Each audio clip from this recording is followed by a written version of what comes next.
মাজার শব্দটির সাথে আমরা সবাই কম বেশি পরিচিত। বাংলাদেশে মাজার বর্তমানে ভেঙে চুরে ঘুরিয়ে দেওয়া হয়েছে। বন্ডের মাজার, অনৈতিক কাজ চলে যে মাজারে, গাঁজার আড্ডা যে মাজারে বসে, তাদেরকে ভেঙে চুরে ঘুরিয়ে দেওয়াটাই উত্তম। আল্লাহর বিরোধিতা যারা করে তাদেরকে এদেশে বসবাস করতে না দেওয়াটাই উত্তম বলে আমি মনে করি। আপনি কি মনে করেন সেটা আমি জানি না। মাজার সব জায়গায় আছে, বাংলাদেশে অনেক মাজার রয়েছে। শাহপরাণ শাহজালাল ইসলামিক একটি মাজার, এর গভীরে ঢুকলে ইসলামিক অনেক কিছু জানা যায়। শোনা যাচ্ছে শাহপরাণ মাজার নাকি ভাঙচুর চলছে। আসলে এটা শাহপরাণ মাজার না ভাঙাটাই উত্তম, কারণ শাহজালাল শাহপরাণ দুজনেই ছিলেন মামা ভাগ্নে।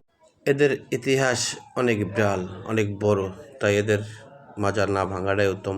অবশ্যই গান বাজা বন্ধ করে দেওয়া উত্তম। বাংলাদেশের বিভিন্ন অঞ্চলে আনাচে কানাচে অনেক ধরনের মাজার রয়েছে।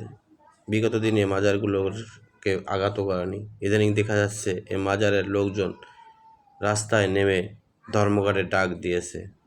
ভিডিওর লাস্ট পর্যায়ে আমি যারা মাজার পূজারী ছিলেন, মাজায় যারা 6 দিনে 9 দিনে গোসল করেন না, গাঁজার আসর বসিয়ে আড্ডা দিয়ে গাঁজা খাইতেন বা যে বিভিন্ন ধরনের অনৈতিক কাজ করতেন, তারা রাস্তায় নেমে বিচারের দাবিতে ধর্মঘট শুরু করেছেন। অবশ্যই তাদের ভিডিওটা আমি আপনাদের লাস্টে দিয়ে দেব, দেখতে থাকুন ভিডিওটি। তো মাজার সবাইরই পরিচিত, কারণ সবাই মাজার চিনে জানেন। শাহ গোলাপ শাহ মাজার, বিভিন্ন মাজার রয়েছে, যা যেখানেই অনৈতিক কাজ চলবে সে মাজারগুলো ভেঙে দেওয়া উত্তম বলে আমি মনে করি।